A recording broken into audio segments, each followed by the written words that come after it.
ॐ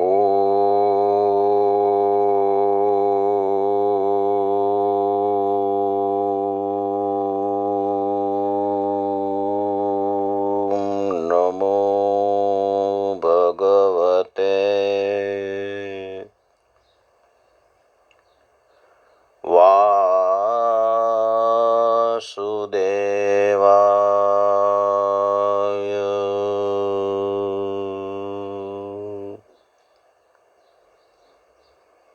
सच्चिदानन्दरूपाय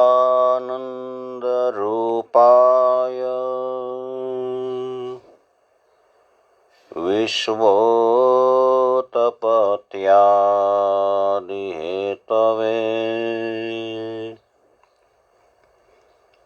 तापत्रय विनाशाय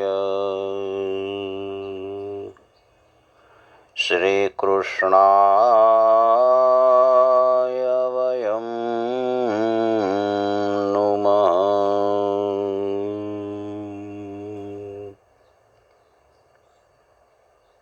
श्रीमद् भागवत। पांडवों प्रभु के धाम में हिमाचल पर्वत पर जाकर स्वर्ग में जा चुके परीक्षित राजा बड़ा हुआ, महान चक्रवर्ती सम्राट राजा बने, धर्म से अपना राज्य चला रहे थे। ब्राह्मणों की सलाह मुजब वो वर्तते थे और धर्म का प्रचार करते थे। अब कलि निग्रह का प्रसंग आता है। शौनक ऋषि सूत जी को पूछते हैं कि परीक्षित राजा ने कलि का पराभव कैसे किया, वो कथा आप मुझे बताइए। सूत जी कहते हैं कि एक दिन परीक्षित राजा ने सुना कि इसके राज्य में कलि का प्रवेश हो चुका है। कलि माने कलह।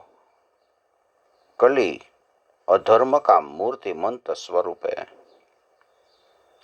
कलि खुद के राज्य में खुद का पग पेशारा करे, इससे पहले उसे राज्य की बाहर काटने का निश्चय परीक्षित ने किया। परीक्षित राजा दिग्विजय करने निकले हैं। घूमते घूमते वो सरस्वती नदी के किनारे आते हैं। वहां उसने एक आश्चर्यजनक दृश्य देखा। एक काला पुरुष एक पग पर खड़े हुए बैल को देखता है और वह बैल को वह काला पुरुष मार रहा था। पास में एक अश्रु सारती गाय भी खड़ी है, उसे भी मार रहा था। धर्म है न, वह बैल का स्वरूप है। गाय है, वह पृथ्वी देवी का स्वरूप है। गाय की आंख में से अश्रु बह रहे थे। धर्म रूपी बड़द उसे दुख का कारण पूछता है। पृथ्वी रूपी गाय है न, वह कहती है भगवान श्री कृष्ण स्वधाम गए हैं अपनी लीला को समेटकर। तब से इस संसार में कलि का प्रवेश करने का मार्ग मौकूफ हो, मार्ग खुला हो गया है। भगवान स्वधाम गए तब भी से कलि इस संसार में प्रवेश चुका है। परीक्षित वो संवाद सुनता है। राजा ने देखा कि बड़द को मात्र एक ही पग है, अन्य 3 पग था वो कट चुके हैं। धर्म का 4 अंग होता है, सत्य, तप, पवित्रता और दया। इस 4 के आधार पर धर्म टिकता है। लेकिन कलि का प्रभाव से तो धर्म का 3 चरण धर्म गुमा चुके हैं। सतयुग होता है न, तभी धर्म का 4 चरण होता है। 4 चरण पर धर्म खड़ा रहता है। त्रेता युग आता है तब सत्य गुमाता है और 3 पग पर धर्म खड़ा रहता है। इसीलिए इस युग का नाम पड़ा त्रेता युग। धर्म 3 चरण पर खड़ा रहता है। सत्य चला गया। द्वापर युग आता है तभी धर्म का सत्य और तप दोनों चरण चले जाते हैं और 2 चरण पर ही धर्म खड़ा रहता है। इसलिए इस युग का नाम पड़ता है द्वापर युग। और कलयुग जब आता है तब धर्म का तीजा पैर पवित्रता वो भी चला जाता है और कली में तो धर्म एक ही चरण पर खड़ा रहता है, दया। दया रूपी एक ही पग बढ़त का रहता है। सतयुग में 4 चरण होते हैं। त्रेता में सत्य गया, द्वापर में सत्य और तप दोनों गए और कलयुग में सत्य, तप और पवित्रता 3 चरण चले गए। एक ही चरण बाकी रहा था, वो ही दया। इसलिए कलयुग में दया दान की प्रधानता बहुत होती है। दान एकम कलयुगे। कलयुग में दान रूपी एक ही चरण होता है, उस पर धर्म खड़ा रहता है। परीक्षित राजा ने देखा एक ही चरण पर बैल खड़ा है।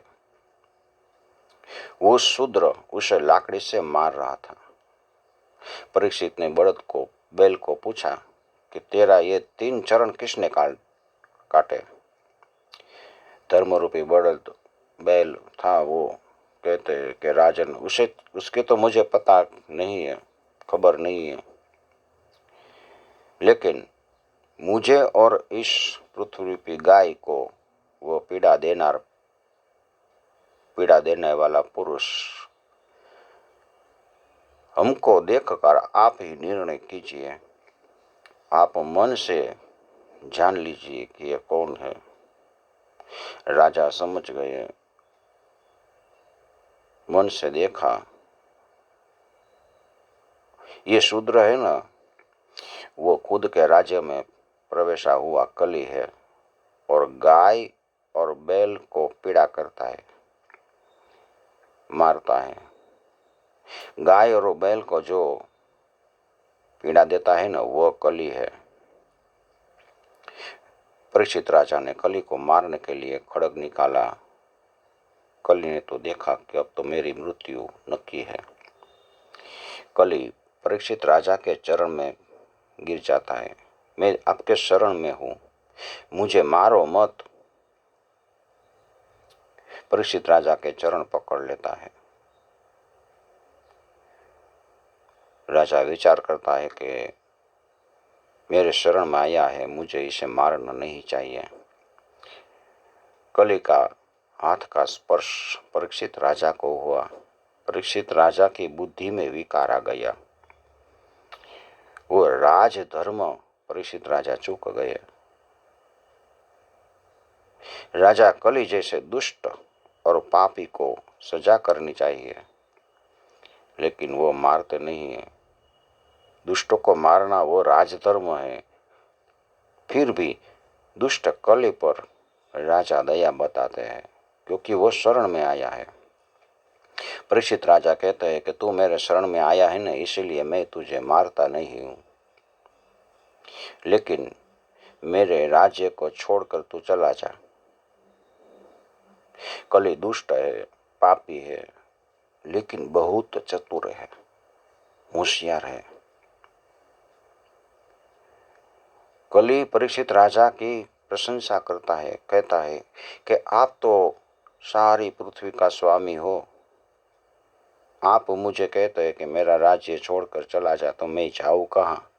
सारी पृथ्वी का राज्य आप करते हैं, तो आप मुझे रहने के लिए कोई स्थान बताइए, निश्चित स्थान जहाँ से मुझे कहीं जाना न पड़े। राजा कली को रहने के लिए 4 स्थान बताते हैं। वो 4 स्थान क्या है? जुगार, मदिरापान, स्त्री संग और हिंसा। जुगार में कली का वास होता है, मदिरापान में कली का वास है, स्त्री संग व्यभिचार में कली का स्थान है और हिंसा में कली का स्थान है। कली को कहा कि जा तू इस स्थान पर रह। तोत्यम पानम स्त्रियः शुना यत्रा धर्मश्चतुर्विध। कली तो चतुर है, उसकी चतुराई देखो। राजा को कहते हैं कि आप तो दयालु हो, मुझे ये स्थान आपने दिया, वो तो बहुत गंदा है, मुझे कोई सारा आकर्षक ऐसा स्थान बताइए। ये 4 स्थान में तो बहुत गंदगी है, मुझे अच्छा स्थान दीजिए कि जहाँ मैं रह सकूं। परीक्षित राजा ने सुवर्ण में उसे रहने की आज्ञा दी। अब कली को मजा आ गया कि ये तो बहुत अच्छा है, सुवर्ण है, मैं वहाँ रहूँगा। कली को रहने के लिए 5 स्थान दिए। 5 स्थान में अधर्म का निवास है। इसमें असत्य, मद, आसक्ति, निर्दयता माने कि हिंसा और वेरजर यानी कि झगड़ा रहता है। असत्य होता है, वहाँ वेरजर रहता है, हिंसा होती है, आसक्ति होती है, मद होता है। ये 5 स्थान बहुत खराब है। ततो अनृतं मदं कामं रजो वैरम च पंचमम्। अनिति से हमने प्राप्त किया हुआ सुवर्ण में भी कली का निवास है। इसीलिए कहते हैं कि सुवर्ण मिले न वो भी अच्छा नहीं है। मिला हुआ सुवर्ण, हम रास्ते में जाते हैं, हमें सुवर्ण मिला तो वो बहुत खराब है, हमें उसे लेना नहीं चाहिए। किसी का सुवर्ण है उससे हमें चोर कर भी नहीं लेना चाहिए, उसमें कली का वास है। कली हमको बहुत हैरान कर देगा। इस तरह कली का निग्रह करके राजा ने धर्म का 3 चरण शांत दिया, पाटापिंडी करके, और बैल को 4 पर्ग पर स्थिर कर दिया। राजा ने धर्म का पुनः स्थापन किया। धर्म का 4 चरण है, सत्य, तप, पवित्रता और दया। इस 4 चरण में, जिस 4 चरण पर धर्म टिका रहता है, सत्य चला जाए तो सब कुछ चला जाता है, सत्य रहता है न तो सब कुछ रहता है। इसलिए सत्य का पालन करने का आग्रह रखना। महाभारत में एक सत्यदेव की कथा आती है। सत्यदेव राजा थे, महान राजा थे।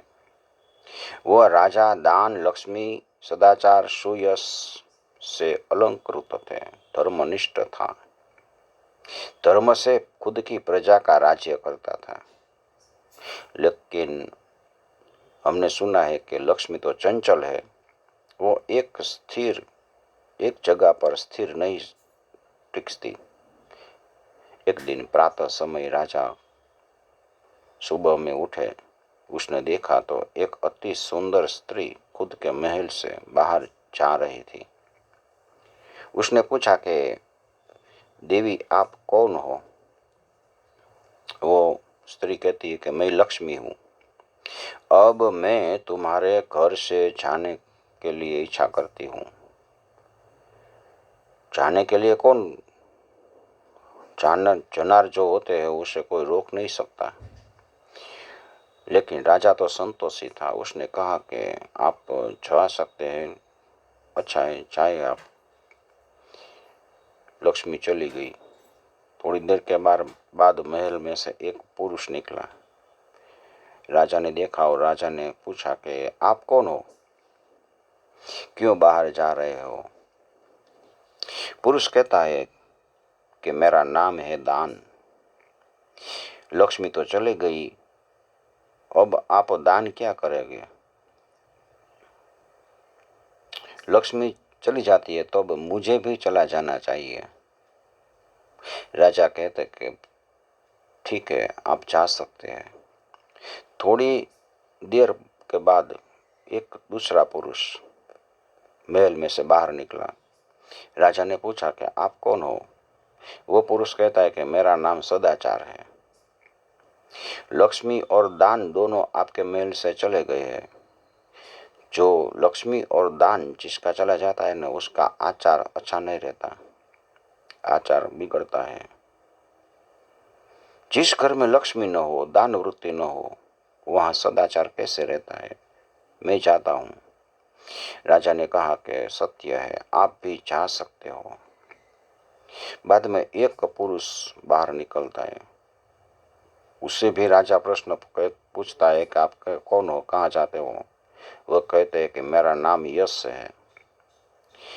आपके महल में से लक्ष्मी, दान, सदाचार चले गए, तो मेरा क्या काम है? लक्ष्मीवान, दानेश्वरी, सदाचारी मनुष्य को यश मिलता है।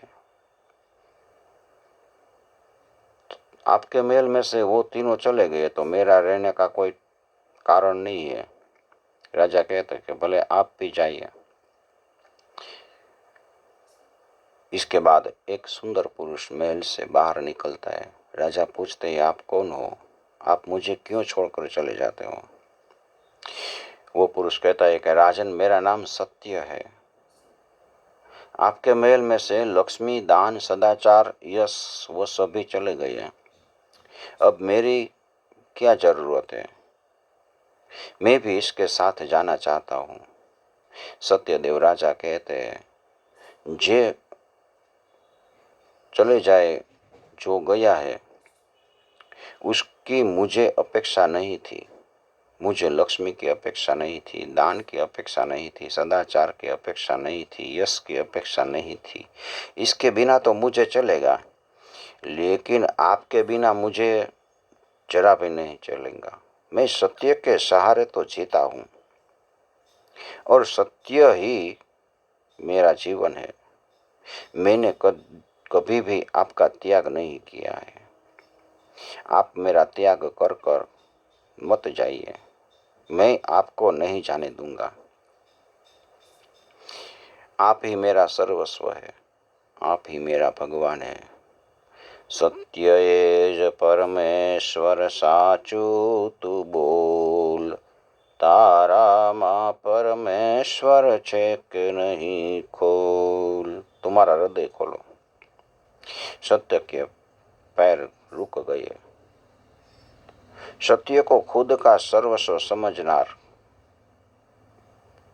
के पास से सत्य कैसे चला जा सकता है? वो महल में पाछा सत्य पुरुष चला गया। थोड़ी देर में राजा ने देखा तो उसको छोड़कर गएली लक्ष्मी, दान, सदाचार, यश सब महल में पाछा आ जाता है। राजा ने उससे पूछा कि मैं आपका सत्कार करता हूँ, लेकिन आप फिर वापस क्यों आए? आप कृपा करके मुझे बताइए। तब उस शब्द ने बताया कि हम सत्य के अनुचर हैं। जहाँ सत्य होता है वहाँ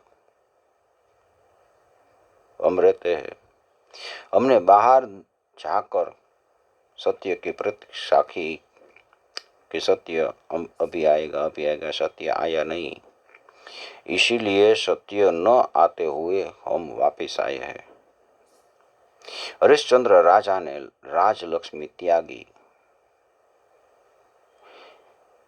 इसके बाद उसकी दान वृत्ति छूट गई। राजकर्म करने के बदले हीन कर्म, शूद्र का कर्म किया, शूद्र का काम किया, चांडाल बने। लेकिन उसने सत्य न त्यागा। इस तरह हमें भी सत्य का त्याग नहीं करना चाहिए। ओम श्री परमात्मने नमः।